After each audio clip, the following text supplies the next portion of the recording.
اعوذ باللہ من الشیطان الرجیم بسم اللہ الرحمن الرحیم السلام علیکم ورحمۃ اللہ وبرکاتہ۔ امام زمانہ اجل اللہ تعالیٰ فرجہ شریف نے ارشاد فرمایا، ستمگاروں نے یہ گمان کر لیا ہے کہ زمین حجت خدا سے خالی ہو گئی ہے، در حالانکہ اگر ہم کو بولنے کی اجازت مل جائے تو تمام شکوک ختم ہو جائیں گے۔ ناظرین، آپ دیکھ رہے ہیں پروگرام احکام اسلامی، اور ہمارا یہ روز کا معمول ہے کہ ہم ہر ایپیسوڈ سے پہلے حضرت اجل اللہ تعالیٰ فرجہ شریف کی حدیث مبارکہ آپ کی خدمت میں پیش کرتے ہیں۔ آج کا موضوع اس کو آگے بڑھاتے ہیں عقد کے سلسلے سے، لیکن آج کا موضوع بہت اہم ہے، خاص طور سے بکھرتے ہوئے رشتے۔ رشتوں کی بنیاد محبت پر مبنی ہوتی ہے، لیکن کہیں نہ کہیں اختلاف آتے ہیں اور یہ رشتے بکھرنے لگتے ہیں۔ خصوصاً ازدواجی زندگی میں یہ دیکھنے کو ملتا ہے کہ رشتے اپنے منزل کمال تک نہیں پہنچ سک پاتے ہیں اور اس میں اختلاف آ جاتے ہیں۔ یہ کیوں کر آتے ہیں اور کیسے ایک میاں اور بیوی میں رشتوں میں یہ کھٹاس آتی ہے، اس پہلو کو ڈسکس کرنے کے لیے ہمارے ساتھ موجود ہیں حجت الاسلام والمسلمین علی جناب مولانا مصطفیٰ علی خان ادیب الہندی صاحب قبلہ۔ السلام علیکم آغا۔ علیکم السلام ورحمۃ اللہ وبرکاتہ۔ آغا، یہ ایک موضوع جو بہت اہم ہے، خاص طور سے ہمارے جو معاشرے میں رائج ہو گیا کہ ذرا سی بات کو بہت بڑا بنا کر پیش کرنا، اور خاص طور سے شروعاتی زندگی میں یہ بکھرنے لگتے رشتے، تو اس کا کیا حل ہے کہ جس سے یہ رشتے بکھریں بھی نہ اور ایک سماج ایک خوبصورت زندگی کی طرف بڑھ جائے؟ اعوذ باللہ من الشیطان الرجیم، بسم اللہ الرحمن الرحیم، الحمدللہ رب العالمین، وصلی اللہ علی سیدنا محمد وعلیہ الطیبین الطاہرین۔ دیکھیں، ہم نے اس سے پہلے بھی جو ڈسکشنز کیے، اس سلسلے میں جو باتیں ہماری آپ کے درمیان ہوئی، ناظرین تک پہنچی، ہم نے اس میں معیار یہ چیز رکھی تھی کہ جب ہم شریعت کو چھوڑیں گے، جب ہم سنت کو چھوڑیں گے، جب ہم ائمہ کی تعلیمات کو چھوڑیں گے تو یہ پریشانی آئے گی، آج نہیں تو کل آئے گی، اور ہم آج اس کے نتیجوں کو دیکھ رہے ہیں۔ دیکھیں، شریعت نے بہت سے احکام ایسے جاری کیے ہیں کہ جو ظاہری طور پہ ہمیں سمجھ میں نہیں آتے، لیکن جب ہم اس کی واقعی ڈیپتھ کو دیکھتے ہیں یا اس کے نتیجوں کو بعد میں ملاحظہ کرتے ہیں، تب ہمیں سمجھ میں آتا ہے کہ شریعت نے شاید اس وجہ سے منع کیا تھا۔ اسی طرح شریعت نے منع کیا ہے کہ کسی کی پیٹ پیچھے اس کی برائی نہ کی جائے، اس کو ہم غیبت کہتے ہیں۔ عام طور سے غیبت کرتے وقت یا ہوتے وقت عام طور سے کسی کو کیا لگتا ہے کہ اس سے کیا ہو جائے، کوئی کسی کے بارے میں بات کر رہا ہے، لیکن اگر اس کے نتائج کو ہم دیکھیں تو ایک ذرا سی بات کتنے مسائل کھڑے کر دیتی ہے۔ ایک چھوٹی سی گفتگو کسی اور کی پیٹھ پیچھے ہو، پھر اس کے بعد اس کو خبر ہوتی ہے، پھر وہ غصے میں آ کے کوئی اقدام کرتا ہے اور نتیجے میں نہ جانے کہاں کہاں تک باتیں چلی جاتی ہیں۔ تو شریعت نے اس کو پہلے ہی سدباب کر دیا تھا کہ ایک دوسرے کے پیٹھ پیچھے کچھ نہ بولو۔ اگر لوگ اسی کی رعایت کرتے تو نہ جانے کتنے راز محفوظ رہتے، نہ جانے کتنے خون محفوظ رہتے، نہ جانے کتنے آبروئیں محفوظ رہتی، صرف اس ایک حکم پر عمل کرنے کے نتیجے میں۔ اس سے بڑی چیز پھر بہتان ہے، یعنی وہ چیز جو عیب نہ ہو اور اس کے بارے میں کسی سے کہا جائے، یا مثلا میاں بیوی کے درمیان اختلاف ڈالنے کی کوشش کی جائے، یا ان کے شرائط کو اگر وہ سخت شرائط میں ہیں تو اس کا فائدہ اٹھا کر ایک دوسرے کے خلاف ان کو استعمال کیا جائے اور اس سے ختم کرنے کی کوشش کی جائے۔ اس کو شریعت نے بالکل صحیح نہیں مانا ہے اور اس کام کو بالکل انجام نہیں دینا چاہیے، بلکہ اس کے برعکس یہاں تک کہ وہ شریعت جو جھوٹ بولنے سے منع کرتی ہے، حتیٰ جھوٹ بولنے کو حرام جس نے قرار دیا ہے، وہ یہاں بھی جائز کہتی ہے کہ اگر دو آدمیوں کے درمیان محبت کرانے کے لیے کسی توریے کا کام لیا جائے، کوئی ایسا بات کہی جائے جو نہ ہو لیکن اس لیے کہہ دی جائے کہ دونوں میں محبت بن جائے اور دونوں میں رشتہ صحیح ہو جائے، تو یہاں بھی شریعت اجازت دیتی کہ یہ بات کہہ دیجئے تاکہ دونوں کی محبت آ جائے۔ اس وجہ سے کہ اسلام چاہتا ہے کہ لوگ جڑ کر رہیں، محبت کے ساتھ رہیں، خصوصاً میاں اور بیوی اور زن و شوہر ایک دوسرے کے ساتھ محبت کے ساتھ رہیں، لہٰذا ان کے درمیان کسی بھی طرح کا رکھنا ڈالنا صحیح نہیں ہے، اور جس طرح سے بھی اس رکھنے کو دور کیا جا سکتا ہو ہمیں اس چیز کی کوشش کرنی چاہیے۔ لہٰذا ہم آج جس دور میں زندگی گزار رہے ہیں، وہاں جہاں ٹیکنالوجی نے بہت سی چیزوں کو آسان کر دیا ہے، وہاں بہت سے مسائل کو سخت بھی کر دیا ہے۔ مثلا پہلے لوگ ایک دوسرے سے مثال کے طور پہ دوسرے شہر میں رہ رہے ہیں، ایک خط کے ذریعے سے اپنے احوال بتائیں گے، وہاں سے کوئی جواب آئے گا، وقت گزر جاتا ہے۔ اب یہاں مسئلہ یہ ہے کہ صبح دوپہر شام ایک گھر کی بات ایک دوسرے تک ہو رہی ہے، صبح دوپہر شام ایک دوسرے سے بات ہو رہی ہے، ماں سے بات ہو رہی ہے، بہن سے بات ہو رہی ہے، بھائی سے بات، کوئی حرج نہیں ہے، لیکن نتیجہ یہ ہوتا ہے کہ پھر ایک دوسرے کی ہر بات ایک دوسرے کو معلوم ہے، اور کبھی کبھی اس زیادہ بات کرنے کے نتیجے میں ہم ان اصل چیزوں سے غافل ہو جاتے ہیں جو ہماری ذمہ داری ہے، یا پھر دخل ہونے لگتا ہے کہ کیا کھا رہے ہو، کیا پی رہے ہو، مجھے تو یہ پسند ہے، مجھے وہ پسند ہے، جبکہ ہونا یہ چاہیے تھا کہ یہ دونوں جو آپس میں شادی کر کے اکٹھا رہنا چاہتے ہیں یہ ایک دوسرے کی سمجھ کو، ایک دوسرے کی پسند کو اور ایک دوسرے کی دیگر چیزوں کو فائدہ اٹھاتے ہیں، یعنی اس ٹیکنالوجی کا فائدہ اس طرح سے اٹھاتے ہیں۔ لیکن اس کا برعکس ہوتا ہے، یا اسی طرح انٹرٹینمنٹ کے نام کے اوپر اب ہر آدمی کے ہاتھ میں موبائل ہے۔ جیسے کہ پہلے ہمارے پاس وقت ایک طریقہ ہوتا تھا کہ پورے فیملی ممبرز مثلا کھانے کے میز پہ دسترخوان پہ اکٹھا ہوتے تھے، ایک دوسرے سے بات کرتے تھے۔ اب اگر آپ دیکھیں تو ایک میز پر اگر اولاً یا تو اکٹھا نہیں ہو پاتے، یا اگر اکٹھا ہو بھی جاتے ہیں تو سب اپنے اپنے موبائل میں مشغول ہوتے ہیں، یعنی کھانا کھاتے وقت بس کھانا کھانے کی حد تک ایک دوسرے کے ساتھ بیٹھے ہیں، وہ ایک دوسرے سے گفتگو نہیں کر رہی ہے۔ دھیرے دھیرے سبب بنتا ہے کہ ماں کو بیٹے سے اس طرح سے ربط نہیں رہ جاتا، یا بہو کو ساس سے ربط نہیں رہ جاتا، یا شوہر کو زوجہ سے ربط نہیں رہ جاتا، اور یہ اپنے آپ میں ہم کو ایک دوسرے سے دور کر رہے ہیں۔ لہٰذا اب تو بہت سی موبائل کمپنیز بھی اور دیگر ڈاکٹرز بھی اور اس طرح کے سائیکولوجسٹ بھی اس بات کا کہہ رہے ہیں، اور حتیٰ بہت سی کمپنیز بھی اس بات کو ترجیح دے رہی ہیں اور ایڈورٹائز کر رہی ہیں اس بات کو کہ ایک وقت رکھیے معین جس وقت آپ اپنا موبائل خاموش کر دیں یا کم سے کم کنارے رکھ دیں، تاکہ دھیرے دھیرے یہ جو دوریاں ہمارے درمیان آ گئی ہیں، ہم نے فاصلوں کو کم کر دیا، لیکن جو خود نزدیک لوگ تھے وہ ایک دوسرے سے دور کے فاصلے بڑھ گئے۔ ہاں، ایک ہم یہاں سے دنیا کے کسی بھی کونے میں بات کر سکتے ہیں۔ آج اس ٹیکنالوجی کا ہی فائدہ ہے کہ ہم یہ پروگرام ریکارڈ کر کے دنیا تک پہنچا رہے ہیں، کہیں ریکارڈنگ ہو رہی ہے، کہیں ایڈیٹنگ ہو رہی ہے، کہیں سے ٹرانسمیشن ہو رہا ہے، اور اس کا ایسا نہیں ہے کہ اس ترقی کا ہمیں فائدہ نہیں، بالکل فائدہ ہے، لیکن اس کے ساتھ ساتھ جو مضرات ہیں اس کے ہمیں پرہیز کرنے کی ضرورت ہے۔ تو ان سب مسائل کے ساتھ اگر ہم ایک اچھی ازدواجی زندگی چاہتے ہیں اپنے جوانوں کے لیے، تو ضروری ہے کہ اولاً ان دونوں کا آپس میں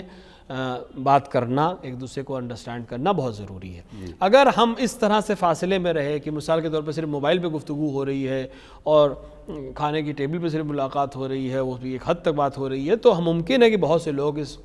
اس میں اثر انداز ہوں اور آپ کے رشتے کو خراب کریں۔ لیکن اگر ایک دوسرے کے لیے ٹائم نکالیں، ایک دوسرے کو انڈرسٹینڈ کریں، ایک دوسرے کو سمجھیں، تو پھر کسی کے کہے ہوئے جلدی انسان آئے گا نہیں۔ اگر ایک دوسرے کو جانتا ہوگا تو پھر کسی کی بات نہیں سنے گا اور اس طرح معاملے کو خراب نہیں کرے گا۔ اسی طرح دخالت، بیجا دخالت، چاہے ساس کی، چاہے گھر لڑکے والوں کی دخالت ہو، چاہے لڑکی والوں کی دخالت ہو، یہ دونوں ہی چیزیں ہمیں کنٹرول کرنا ضروری ہے، اور اگر اس کو ہم کنٹرول نہیں کریں گے تو پھر یہ رشتے جس کو ہم چاہ رہے ہیں کہ مضبوط بنے، یہ مضبوط نہیں بن پائیں گے۔ اگر اب جیسے پہلے اپنے معاشرے میں ایک پورا سماج مل کے رہتا تھا، بھائی سب ساتھ میں ہیں، الگ الگ سب جو رہے، لیکن اب نیوکلیئر فیملی کا ایک رواج ہے، تو کیا شریعت نے اس کو بھی کچھ اس پر بھی گائیڈ لائن بنائی ہیں کہ انسان کو الگ رہنا چاہیے یا سماج اسی کے ساتھ ایک ساتھ رہنا چاہیے، اور اس میں کون کون سی چیزیں ایسی ہیں کہ جو باہمی محبت کو اور آگے بڑھاوا دیتی ہیں؟ دیکھیے، جہاں تک الگ رہنے کی بات ہے، شریعت نے جو معیار رکھا ہے وہ محرم نامحرم کے رعایت کے ساتھ ایک دوسرے کے ساتھ رہنے کی بات ہے۔ اگر وہ مثال کے طور کے اوپر رعایت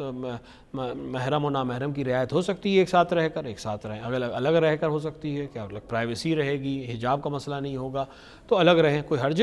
نہیں ہے، اس میں مسئلہ نہیں ہے۔ لیکن ہاں، اسی طرح جہاں شریعت نے یہ سختیاں رکھی ہیں کہ ایک دوسرے کے ساتھ حجاب کی رعایت کریں، ایک دوسرے سے ملاقات کے وقت حجاب کی رعایت کریں، یہ تمام چیزیں مثال کے طور پر اگر دو بھائیوں کی ایک ساتھ رہتے ہیں تو دونوں کی زوجہ بھائیوں کے لیے محرم نہیں ہے، وہ اس کے لیے ہندوستان اور بر صغیر میں ممکن ہے وہ رشتے کے نام لے کے وہ ایک دوسرے کو محرم سمجھتے ہیں، حالانکہ وہ محرم نہیں ہے۔ بہرحال ان کو ایک حجاب کی رعایت کرنا ضروری ہے، اور اس کے بعد میں بہت سے مسائل بھی پیش آتے ہیں، لہٰذا اس کو لحاظ اگر ہو سکتا ہے ساتھ رہنے میں، بالکل ساتھ میں رہیں، شریعت اس سے منع نہیں کرتی۔ الگ رہ سکتے ہیں یا الگ رہنا چاہتے ہیں، شریعت اس سے بھی منع نہیں کرتی، لیکن اسی کے ساتھ ساتھ شریعت نے صلہ رحم کا حکم دیا ہے، شریعت نے اپنے قرابت داروں اور رشتہ داروں کے ساتھ محبت کا حکم دیا ہے، لہٰذا اگر الگ الگ رہ رہے ہیں لیکن ایک دوسرے سے مل رہے ہیں، ایک دوسرے کا خیال رکھتے ہیں، ایک دوسرے کی خبر رکھتے ہیں، ایک دوسرے کی مدد کرتے ہیں، تو شریعت کے نزدیک سب سے بہترین اور پسندیدہ عمل ہے۔ حتیٰ شریعت نے یا رسول اکرم صلی اللہ علیہ وآلہ علیہ وسلم سے جو روایات ہم تک پہنچی ہیں، اس میں ہے کہ اگر کوئی شخص اپنی زندگی طولانی کرنا چاہتا ہے، یعنی ایک ایسا سبب جس کی وجہ سے زندگی بڑھ سکتی ہے یا برعکس گھٹ سکتی ہے، تو وہ صلہ رحم اور قطع رحم ہے۔ یعنی ایک انسان اگر صلہ رحم کرتا ہے تو اللہ اس کی عمر بڑھاتا ہے، اور اگر انسان قطع رحم کرتا ہے تو اللہ اس کی عمر کم کرتا ہے۔ یہ جو آج کل حادثات ہوتے ہیں، یہ جو آج کل انسان کے اوپر بلائیں نازل ہوتی ہیں، ہم ہر ایک کا مادی وجہ تلاش کرتے ہیں، حالانکہ اس کی روحانی وجوہات بھی ہیں۔ ہم نے صلہ رحم کرنا کم کر دیا ہے، ہم ایک دوسرے کی رعایت نہیں کرتے، ہم محبت سے پیش نہیں آتے، بچوں کے ساتھ رعایت نہیں کرتے، بزرگوں کا احترام نہیں کرتے، تو اس وجہ سے بھی بہت سے مسائل ہمارے لیے پیش ہوتے ہیں اور سامنے پیش آتے ہیں۔ لہٰذا ہمیں ان چیزوں کا بھی خیال رکھنا ہے. نیوکلیئر فیملی رکھیں، الگ الگ رہیں، کوئی حرج نہیں ہے، لیکن محبت کے ساتھ ایک دوسرے کا خیال رکھتے ہوئے، ایک دوسرے کی خبرگیری کرتے ہوئے رہیں، تاکہ دور رہ کر بھی نزدیک رہ سکیں اور ایک دوسرے کی خبر رکھ سکیں، اور اس کی برکتیں ان کو ازدواجی زندگی میں بھی حاصل ہوں گی اور دنیا کی خیر اور آخرت بھی ان کو حاصل ہوگی. جزاک اللہ. ایک سوال ہے کہ ویسے تو عقد جو ہے وہ سنت ہے، لیکن کیا اگر کوئی شخص حرام میں مبتلا ہو رہا ہے تو کیا یہ عقد واجب ہو جاتا ہے؟ بے شک شادی اپنے آپ میں مستحب ہے، مستحب مؤکد ہے، لیکن اگر کوئی شخص شادی نہ کرنے کے نتیجے میں حرام میں مبتلا ہو رہا ہو تو پھر شادی کرنا اس کے لیے واجب ہو جائے گا اور اس کو اس واجب پر فوراً عمل کرنا چاہیے. کچھ اور سوالات ہیں کہ جس کو ہم لے لیتے ہیں اپنے اس ایپیسوڈ میں. ایک صاحب نے پوچھا ہے کہ اگر انڈے کی سفیدی اور زردی میں خون موجود ہو تو کیا وہ انڈا نجس ہو جائے گا اور اس کا کھانا حرام ہے کیا؟ اگر عام طور سے جو خون کا دھبا یا خون کا حصہ جو ہے وہ عام طور سے انڈے کی زرد حصے پر ہی ہوتا ہے، تو اگر وہ اس طرح سے ہو کہ اگر ہم زردی کو ہٹا دیں، یعنی اس حصے کو ہٹا دیں اور سفیدی تک وہ نہیں پہنچا ہے کہ اس کی جھلی ہوتی ہے وہ نہیں ٹوٹی ہے اور اس کو ہم الگ کر دیں، تو یہ سفیدی استعمال کی جا سکتی ہے، اس میں کوئی حرج نہیں ہے. لیکن اگر وہ سفیدی تک پہنچ گیا ہے، مثال کے طور پر زردی ٹوٹ گئی ہے یا وہ جھلی جو اوپر ہوتی ہے وہ ٹوٹ گئی اور یہ مکس ہو گیا ہے، تو پھر یہ نجس ہے اور اس کے کھانے سے اجتناب کرنا چاہیے. لہٰذا اسی طرح سے اگر اس انڈے کو ابالا گیا ہے اور ابھی صرف اس کے زرد حصے میں وہ چیز ہے وہ وائٹ تک نہیں پہنچا ہے کچھ، تو وائٹ پارٹ کو کھایا جا سکتا ہے اور زرد کو ہم ہٹا دیں گے. لیکن اگر وہ مکس ہو گیا ہے تو پھر جیسے آملیٹ بن گیا یا کوئی اور چیز ہو گئی جس کے اندر سے مل گیا ہے یا جھلی ہٹی گئی تھی، جیسے ہی انڈا آپ نے توڑا ویسے ہی اس کی جھلی ہٹ گئی اور سب تک پھیل گیا ہے، تو پھر اس کو کھانا جائز نہیں ہے. اگر اب انڈے کے بارے میں بات ہے تو کچھ مطلب تفصیل اس میں آپ فرما دیجئے کہ جیسے کچھ جانور ہیں، کون کون سے ایسے جانور جن کا انڈا کھایا جا سکتا ہے؟ ہر جانور جو حلال گوشت ہے، نہیں ہر وہ پرندہ جو کھایا جا سکتا ہے اور جو انڈے دیتا ہے اس کے انڈے بھی کھائے جا سکتے ہیں. یعنی جو حلال گوشت ہے ان کے انڈے کھانا حلال ہے، جو حلال گوشت نہیں ہے ان کے انڈے کھانا بھی جائز نہیں ہے. ایک صاحب اور پوچھتے ہیں، ان کا سوال ہے کہ کیا کریم پانی کو جلد تک پہنچنے سے روکتی ہے؟ وضو اور غسل سے پہلے کیا اس کو صاف کرنا ضروری ہے؟